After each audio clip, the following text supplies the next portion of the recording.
तो हेलो दोस्तों, कैसे हैं आप सभी। आई होप कि आप अच्छे स्वस्थ और मस्त होंगे। आपके और हमारे नए यूट्यूब चैनल एमएसएसपी ऑनलाइन क्लासेस में आपका स्वागत है। तो आज मैं आप सबों के बीच दो चर वाले रैखिक समीकरण युग्म से क्वेश्चन लेकर आया हूँ, जो बिहार बोर्ड 2026 की एग्जाम के लिए बहुत ही महत्वपूर्ण है। और यह क्वेश्चन बिहार बोर्ड 2026 के एग्जाम में ये दीर्घोत्तरीय क्वेश्चन में रहेंगे, जो ये 5 नंबर में पूछे जाते हैं। तो आपका एग्जाम में अगर ये आ जाए तो हम कैसे बनाएंगे, चलिए समझते हैं। क्वेश्चन कहता है कि निशा धारा के अनुकूल 2 घंटे में 20 किलोमीटर तैर सकती है और धारा के प्रतिकूल 2 घंटे में 4 किलोमीटर तैर सकती है। उसकी धारा तो उसकी स्थिर जल में तैरने की चाल तथा धारा की चाल ज्ञात कीजिए। इसमें दो बात कही गई है, एक तो स्थिर जल में तैरने की चाल और दूसरा धारा की चाल का। दोनों को हम मान लेते हैं क्योंकि दो चर वाले ही क्वेश्चन है। तो हम यहां लिखेंगे माना कि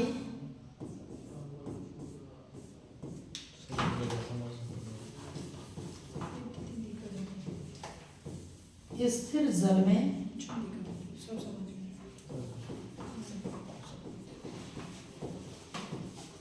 तैरने की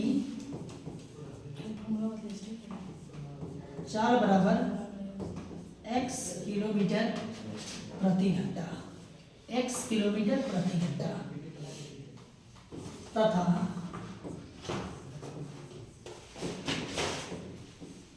धारा की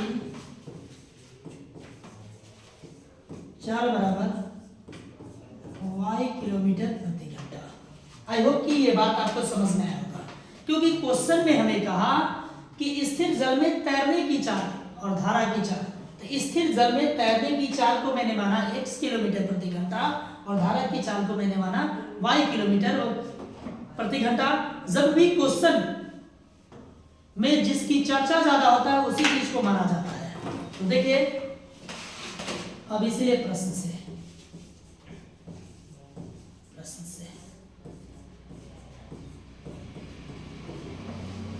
कहा निशा धारा के अनुकूल। तो अनुकूल की बात जब करेगा तो धारा जिधर जा रहा है उधरे की बात हो रहा है। तो धारा अनुकूल कहेगा तो चाल हमेशा जुटेगा, और जब धारा के प्रतिकूल कहेगा तो चाल हमेशा घटेगा। इस बात को भी याद रखिए। तो देख लीजिए, चूंकि हम यहां लिखते हैं धारा के अनुकूल कितना 20 किलोमीटर, धारा के अनुकूल 20 किलोमीटर जाने में लगा समय, समय बराबर जो होता है वो दूरी बटे 4 होता है। इस बात को याद रखेंगे, दूरी बटे 4। तो समय कितना लगा था, समय 2 घंटा लगा था। दूरी जो है वो कितना 20 किलोमीटर गया था, इसलिए 20। चाल मैंने भी कहा कि जब धारा के अनुकूल हो तो चाल जुटेगा, धारा के प्रतिकूल हो तो चाल घटेगा। तो धारा के अनुकूल है ना, तो चाल एगो x था एगो y थे, जुट गया। अब इसी को हम लिख सकते हैं 2 × 2 और 10 दूनी 20। बटा में कुछ नहीं लेकर रखेंगे, क्रॉस मल्टीप्लाई करेंगे। x से करेंगे तो x + y बराबर यहाँ होगा 10 इकाई 10, समीकरण नंबर 1। आई होप कि इतना बात आप सभी को समझ में आया होगा। चलिए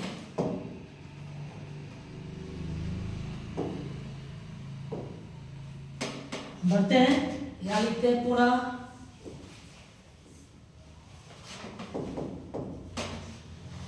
प्रश्न से।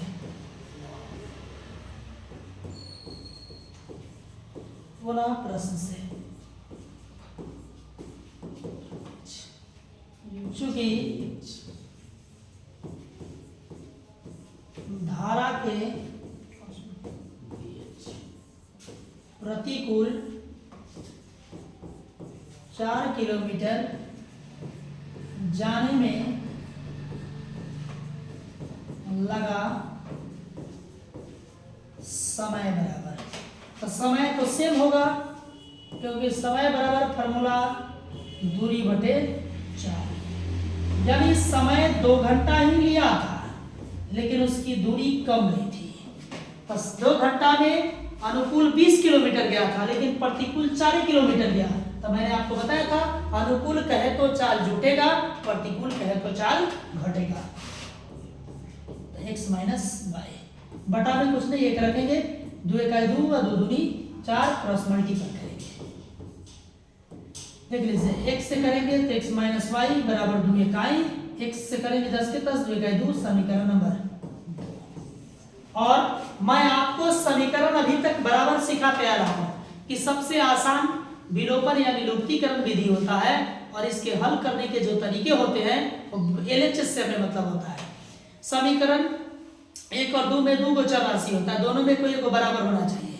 बराबर अगर रहेगा तो गुणा करने की जरूरत नहीं है, बराबर नहीं रहेगा तो दोनों समीकरण या किसी एक समीकरण में ऐसी संख्या से गुणा करते हैं कि ताकि कोई एक चर राशि बराबर हो जाए। तो चलिए हम देखते हैं बराबर है कि नहीं। तो देखिए यहाँ समीकरण है x प्लस वाई बराबर 10 और उसमें दिया गया है, देख लीजिए x माइनस वाई बराबर 2, यानी ये सब बराबर है। तो बराबर है तो यहाँ में लिखना है सीधे कि समीकरण 1 एवं समीकरण 2 को जोड़ने पर या तो घटाने पर, तो हम लिखेंगे जोड़ने पर, क्योंकि समान चिन्ह रहता है तो लिखते हैं जोड़ने पर और समान चिन्ह रहता है तो लिखते हैं घटाने पर। तो समीकरण 1 जो है वो x प्लस वाई बराबर 10 है और दूसरा जो समीकरण है x माइनस वाई बराबर 2 है। जोड़ने पर लिखते हैं इसलिए लिखा था क्योंकि असमान चिन्ह है, और समान चिन्ह रहने पर हमेशा जोड़ने पर, समान चिन्ह को घटाने पर, तो ये दोनों कट जाएगा। तो 1 और 1 2x बराबर 10 और 2 12 होते हैं। तो यानी यहाँ लिख सकते हैं x बराबर 12 बटा में 2 यानी 2 छक 12, यानी x की जो वैल्यू आया वो कितना 6 आया।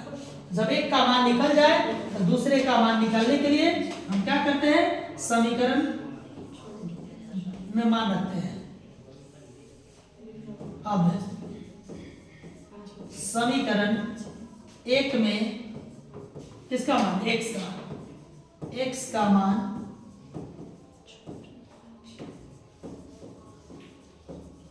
रखने पर समीकरण 1 जो है वो x प्लस वाई बराबर क्या है 10 है। तो देख लीजिए हमारा x का 6 प्लस वाई बराबर 10, यानी कहेंगे y बराबर 10 में से कितना घटेगा 6, तो यहाँ जो आएगा y बराबर कितना आएगा 4 आएगा। 4 आ गया तो हमें लास्ट में लिख देना है कि अतः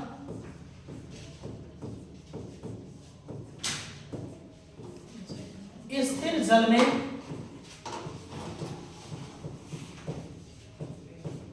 तैरने की चाल x माना था, तो x बराबर जो आया वो 6 किलोमीटर प्रति घंटा, तथा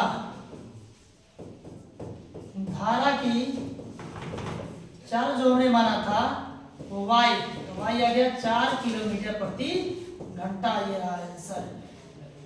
तो इसी तरह के क्वेश्चन बिहार बोर्ड के एग्जाम में पूछे जाते हैं। तो इसी तरह के क्वेश्चन का सॉल्यूशन पाने के लिए हमारे YouTube channel MSSP online classes को सब्सक्राइब, लाइक, कमेंट, शेयर जरूर करें। और यह क्वेश्चन बिहार बोर्ड 2026 के एग्जाम में इसके आने की संभावना ज्यादा रहेगी, तो आप इस क्वेश्चन को रिवीजन जरूर कीजिए। धन्यवाद। हम अगले क्वेश्चन के साथ मिलते हैं।